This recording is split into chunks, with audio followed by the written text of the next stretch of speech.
സ്പിന്നർമാർക്കെതിരെ ഫലപ്രദമായ ഷോട്ടാണ് step out and drive. എന്നാൽ ഈ ഷോട്ട് കളിക്കണമെങ്കിൽ കൃത്യമായ ആസൂത്രണം വേണം. സ്റ്റെപ്പ് ഔട്ട് ആൻഡ് ഡ്രൈവ് എങ്ങനെ കളിക്കണം എന്ന് വിശദീകരിക്കുന്നു നെറ്റ് പ്രാക്ടീസിൽ പി ബാലചന്ദ്രൻ. ഇന്ന് നമ്മൾ ഈ എപ്പിസോഡിൽ പഠിക്കാൻ പോകുന്നത് സ്റ്റെപ്പ് ഔട്ട് ആൻഡ് ഡ്രൈവ് എങ്ങനെ കളിക്കണം എന്നുള്ളതാണ്. ഈ step out and drive stroke കളിക്കുന്നത് തന്നെ പ്രധാനമായിട്ടും സ്പിന്നേഴ്സിൻ്റെ അഗൻസ്റ്റാണ് ചെയ്യാറ്.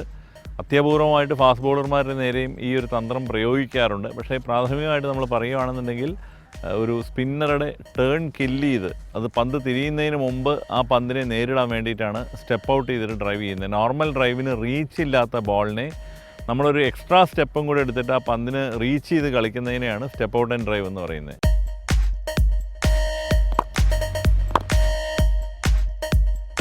ഒരു സ്റ്റെപ്പ് ഔട്ട് ആൻഡ് ഡ്രൈവ് എങ്ങനെയാണ് കളിക്കേണ്ടതെന്ന് നോക്കാം. ഞാൻ ആദ്യമേ സൂചിപ്പിച്ച പോലെ ഇതിൻ്റെ ലെങ്ത്ത് ഗുഡ് ലെങ്ത് ആയിരിക്കില്ല, അതിനേക്കാട്ടിലും പുറത്തായിരിക്കും. സാധാരണ സ്പിന്നർമാരെയാണ് ഇത് കൂടുതലായിട്ട് നമ്മൾ സ്പിന്നർമാർക്കെതിരെയാണ് ഉപയോഗിക്കുക. എങ്ങനെയാണ് ആ റീച്ച് ഇല്ലാത്ത ബോളിനെ എങ്ങനെ റീച്ച് ചെയ്യുന്നത് എന്നുള്ളത് നോക്കാം. ബാറ്റ് എടുത്ത ശേഷം ആദ്യം വയ്ക്കുന്ന സ്റ്റെപ്പ് വളരെ ലോങ് ആയിരിക്കണം. നമ്മുടെ റീച്ചിൻ്റെ പരമാവധി ഉപയോഗിച്ചിട്ട് വേണം ആദ്യത്തെ ആ ഒരു സ്റ്റെപ്പ് എടുക്കാൻ. അതിനുശേഷം പിന്നീടായിട്ട് വരുന്ന കാല്, ഈ കാലിനെ ക്രോസ് ചെയ്യുക വഴി അടുത്ത ഒരു മൂമെൻറ്റിനുള്ള പൊസിഷൻ നമ്മൾ സമ്പാദിക്കണം. അതിനുശേഷം അടുത്ത സ്റ്റെപ്പ് വളരെ ഒരു വലിയ സ്റ്റെപ്പ് ആവരുത്, കംഫർട്ടബിളായിട്ടുള്ള സ്റ്റെപ്പാണെങ്കിൽ മാത്രമേ ഈ ഒരു പൊസിഷനിൽ നിന്ന് ഒരു ഡ്രൈവ് ഷോട്ട് കളിക്കാൻ സാധിക്കുകയുള്ളൂ. ഒരു എക്സ്ട്രാ സ്റ്റെപ്പ് എടുക്കുന്നു എന്നുള്ളത് കവിഞ്ഞ് മറ്റെല്ലാം ഒരു ഡ്രൈവ് ഷോട്ടിൻ്റെ സ്വഭാവം മാത്രമേ സ്റ്റെപ്പ് ഔട്ട് ആൻഡ് ഡ്രൈവിനുള്ളൂ.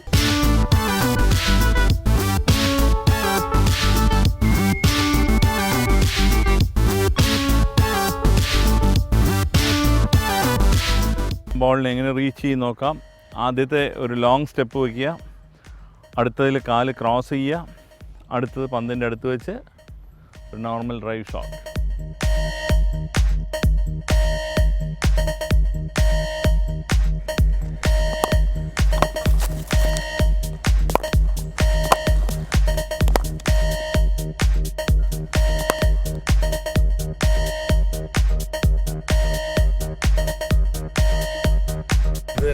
ഇത് നോർമൽ ഓഫ് ഡ്രൈവ് ആണ് ഇപ്പോൾ കളിച്ചിരിക്കുന്നത്. ഇതിന് മുമ്പുള്ള ഒരു എക്സ്ട്രാ സ്റ്റെപ്പ് എടുത്തു എന്ന് മാത്രമേ നിങ്ങൾ സ്റ്റെപ്പ് ഔട്ട് ആൻഡ് ഡ്രൈവിൽ കൂടുതലായിട്ട് ചെയ്തിട്ടുള്ളൂ.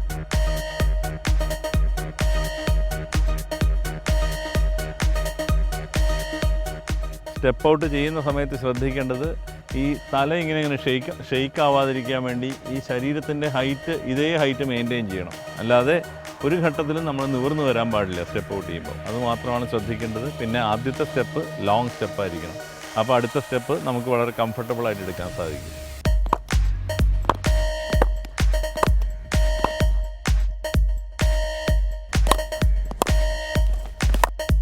ഇപ്പോൾ നമ്മൾ കണ്ടത് ഓഫ് സൈഡിലേക്ക് സ്റ്റെപ്പ് ഔട്ട് ചെയ്ത് അടിക്കുന്ന ഷോട്ടുകളാണ്. ഇതേപോലെ തന്നെ ലെഗ് സ്റ്റെമ്പിൻ്റെ പുറത്താണ് വരുന്നതെന്നുണ്ടെങ്കിൽ നോർമൽ ഓൺ ഡ്രൈവ് കളിച്ച പോലെ തന്നെ ഈ ഒരു എക്സ്ട്രാ സ്റ്റെപ്പ് എടുത്തിട്ട് step out and drive on സൈഡിലേക്കും കളിക്കാവുന്നതാണ്. ഈ ക്രിക്കറ്റിൽ മുന്നോട്ട് പോകാൻ ആഗ്രഹിക്കുന്ന ഏത് ബാറ്റ്സ്മാനും ഈ സ്റ്റെപ്പ് ഔട്ട് ആൻഡ് ഡ്രൈവും സ്റ്റെപ്പ് ഔട്ട് ആൻഡ് ഡിഫൻസും തുടർച്ചയായി പ്രാക്ടീസ് ചെയ്തേ ആവൂ.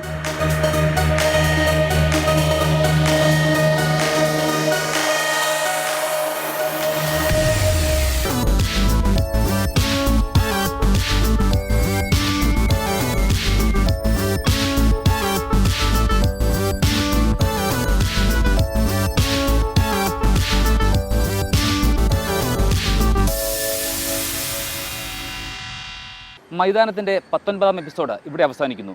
മൈതാനത്തെക്കുറിച്ചുള്ള നിങ്ങളുടെ അഭിപ്രായങ്ങൾ ഞങ്ങളെ അറിയിക്കുക.